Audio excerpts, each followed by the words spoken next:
हमारे सभी पाठकों को प्यार भरा नमस्कार। दोस्तों, आज की कहानी है मैं 3 साल बाद घर आया हूँ तो फिर यह बच्चा मेरा कैसे। मेरा नाम गोविंद है।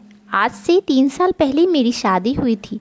इस शादी में मेरी कोई मर्जी नहीं शामिल थी। मेरी माँ मेरी शादी एक काली कलूटी लड़की से करा दी, पर मुझे तो गोरी लड़कियाँ पसंद थी, तो फिर ये लड़की मुझे कैसे पसंद आती। अब शादी हो गई थी। सुहाग रात के दिन मैं अपनी माँ से बोल, माँ तुम यह शादी ज़बरदस्ती करा दी, अब तुम ही बताओ मैं इस लड़की के पास कैसे जाऊँ। मुझे तो सोच के ही घिन आ रहा है। मेरी माँ बोली, तुझे उसके साथ रहने के लिए कौन बोल रहा है। मैं तो तेरी शादी उससे इसलिए कराई क्योंकि अगर गोरी लड़की हमारे घर में दहेज लेकर आती तो कोई भी काम नहीं करती, और यह काली कलूटी है, इसके घर वाले दहेज भी दिए हैं और मैं इसे नौकरानी की तरह घर का सारा काम भी करवाऊंगी। तो फिर मैं बोला कि माँ वह तो एक पढ़ी लिखी ग्रेजुएशन पास लड़की है, क्या वह घर का सारा काम करेगी। मेरी माँ बोली, तू टेंशन क्यों लेता है, यह सब मैं देख लूँगी। तू तो लंदन काम करता है तो वहीं पर अपनी दूसरी शादी कर लेना, मैं इसके लिए राजी हूँ। माँ की यह बात सुनकर मैं बहुत खुश हुआ। फिर मैं अपने रूम में गया तो मेरी पत्नी बेड पर घूंघट लिए बैठी थी। मुझे घूंघट उठाने का भी मन नहीं था, लेकिन फिर भी मैं जब घूंघट उठाया तो घूंघट में एक काली कलूटी हड्डियों की ढांचा थी। फिर मैं बगल में लेट कर सो गया। मुझे अगले दिन ही लंदन जाना था। शादी का दूसरा दिन था। मैं तैयार होकर अपना सूटकेस लेकर माँ को प्रणाम किया और अपनी बीवी को बिना देखे घर से निकल गया। जब मैं लंदन आया तो मुझे लंदन में इंडियन गोरी लड़की चाहिए थी, लेकिन मैं खुद एक सांवला लड़का था। कोई लड़की मुझे पसंद नहीं करती। अगर कोई पसंद करती भी तो उसके घर वाले मुझसे यही कहते कि तुम अपने घर शादी के बाद कभी नहीं जाओगे और ना ही घर पर पैसा भेजोगे। यह बात सुनकर मैं शादी रिजेक्ट कर देता, क्योंकि मुझे घर भी देखना था और घर का खर्च भी उठाना था। मैं घर पर कभी कभी बात करता था और बात करता भी था तो माँ मुझे घर की सारी टेंशन बताने लगती, जिसकी वजह से मैं घर पर भी बात करना छोड़ दिया। एक दिन मैं जब अपने दोस्त के पार्टी से आ रहा था तो रास्ते में एक लड़की दिखी जो दुपट्टा से अपना मुंह बांध खड़ी थी। उसके हाथ पैर बहुत सफ़ेद थे, एकदम दूध जैसे।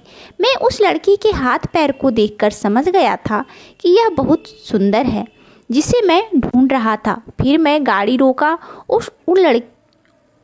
उस लड़की से मैं हिंदी में पूछा, क्या आपको लिफ्ट चाहिए। वह लड़की थोड़ी देर चुप रही और फिर वह हिंदी में ही जवाब दी, हाँ। फिर मैं बोला, ठीक है तो चलिए मैं आपको घर तक छोड़ देता हूँ।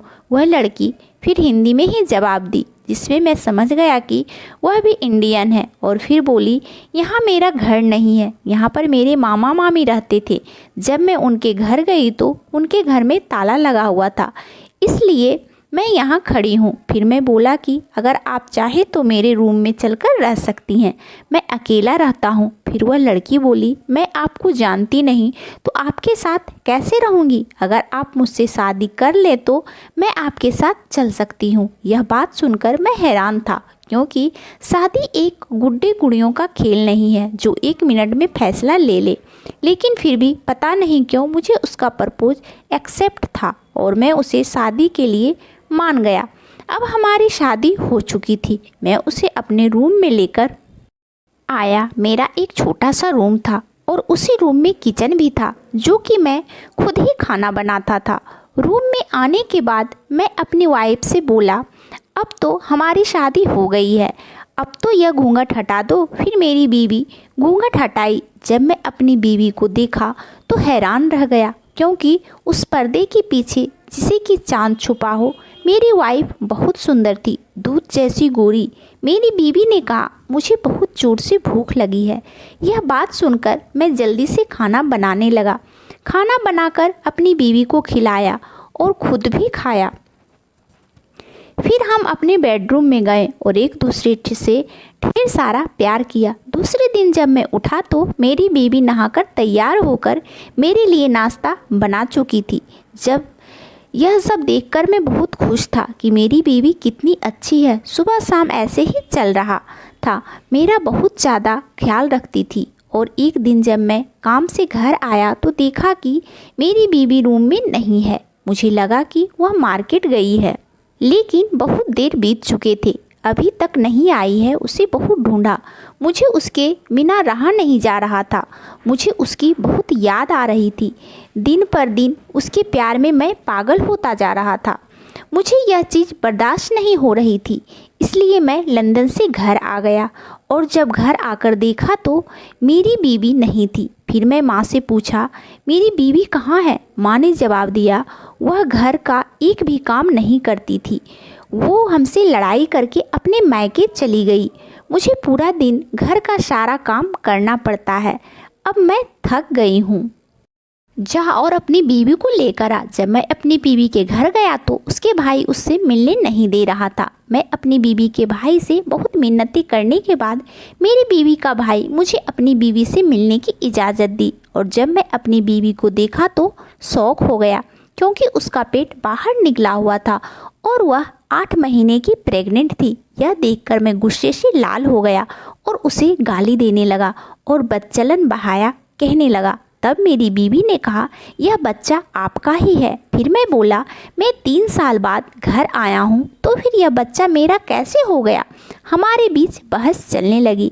अगल बगल के सारे लोग इकट्ठा हो गए। मेरी बीवी की माँ ने मुझसे कहा, यह बच्चा आपका ही है, आप इसे लेकर जाओ। मैं दुनिया की लोक लाज के डर से अपनी बीवी को घर लेकर आ गया, लेकिन उसकी तरफ देखा भी नहीं था। मेरी बीवी ने कहा, यह बच्चा आपका है। अगर आपको विश्वास नहीं होता है तो कुछ दिनों के बाद मेरी डिलीवरी होने वाली है, तो आप डीएनए टेस्ट कराकर पता कर लीजिएगा।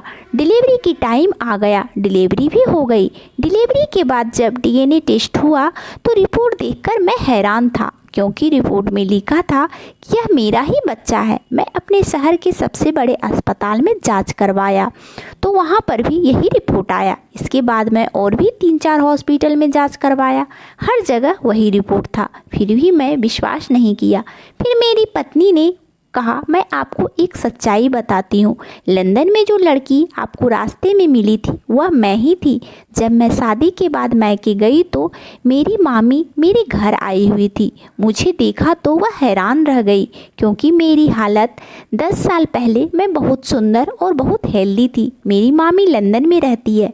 मेरी मामी ही बोली, चलो मैं तुम्हारे पति से मिलवाता हूँ और मैं तुम्हें ऐसा बना दूंगी कि तुम्हारा पति तुम्हें पहचान नहीं पाएगा। लंदन में बहुत दवाइयाँ और सुई हैं, जिसकी वजह से मैं कुछ ही दिनों में बहुत गोरी हो गई, इसलिए मैं लंदन में आपसे मिली थी। मेरा विश्वास कीजिए, मैं आपकी लंदन वाली ही बीवी हूँ। साथ हम लोग इतने वक्त बिताएं, जिसकी वजह से यह हमारे प्यार की निशानी है। मैं अपनी बीवी पर थोड़ा भी विश्वास नहीं किया और अपने बच्चे को की तरफ बिल्कुल भी नहीं देखा, जिससे तंग आकर मेरी बीवी ने कहा, आप मुझसे प्यार नहीं करते, फिर मैं आपके पास क्यों रहूं? मैं जा रही हूं अपने घर, आप अपने बच्चे को संभालिए। मायके चली गई। अब मेरा बच्चा पूरा दिन रोता रहा। मैं माँ से बोला, इस बच्चे को चुप कर। मेरी माँ बोली, उस बदचलन के बच्चे को मैं क्यों संभालूं? वह तेरी बीवी थी। मैं घर के काम करके पहले ही बहुत परेशान हूँ, अब इस बच्चे की जिम्मेदारी मुझे नहीं उठानी जाएगी। मैं जा रही हूँ यहाँ से कहीं और, तू संभाल इस बच्चे को। वह बच्चा भूख के मारे शाम तक रोता रहा। फिर भी मैं उस बच्चे के पास नहीं जा रहा था। उस बच्चे के रोने की वजह से मैं ठीक से सो भी नहीं पा रहा था। फिर मैं उस बच्चे के पास जाकर देखा तो वह भूख से चिल्ला रहा था। फिर मैं उसे उठाया और दूध पिलाया। रात भर में उठता रहा और दूध पिलाता रहा। ऐसे ही कई दिन बीत गए। अब मुझे उस बच्चे से पता नहीं कब इतना प्यार हो गया कि मुझे उससे दूर जाने का भी मन नहीं कर रहा था। आखिर वह मेरा ही बच्चा है। फिर मैं सोचा कि मेरे बच्चे को इसकी माँ की ज़रूरत है। फिर मैं अपनी बीवी के घर गया और बहुत विनती की कि तुम घर चलो। मेरी बीवी साफ मना कर दी, बोली कि मैं नहीं जाऊंगी। फिर मैं अपनी बीवी से कहा, मेरे लिए ना सही इस बच्चे के लिए तो मेरे साथ चलो। मेरी बीवी जब हमारे बच्चे की तरफ देखी तो उसकी आंख भर आया और अपने बच्चे को गोद में ले ली। फिर मेरे साथ आने के लिए राजी हो गई। अब हम घर पर थे। अभी भी हम दोनों के बीच अच्छे से बात नहीं हो पा रही थी, पर मैं खुश था कि मेरी बीवी मेरे साथ मेरे रूम में है। फिर मैं अपनी बीवी से हाथ जोड़कर माफ़ी मांगा और मेरी बीवी मुझे माफ़ कर दी। अब हम खुशी खुशी एक साथ रहने लगे। तो दोस्तों, ये कहानी आपको कैसी लगी हमें कमेंट करके ज़रूर बताइएगा, और कहानी अच्छी लगी तो इस कहानी को लाइक और चैनल को सब्सक्राइब ज़रूर से ज़रूर कर दीजिएगा। और आप सब अपने जीवन में बहुत बहुत बहुत खुश रहिए, यही भगवान से प्रार्थना है। आप सबका दिन शुभ हो, मंगलमय हो। धन्यवाद दोस्तों।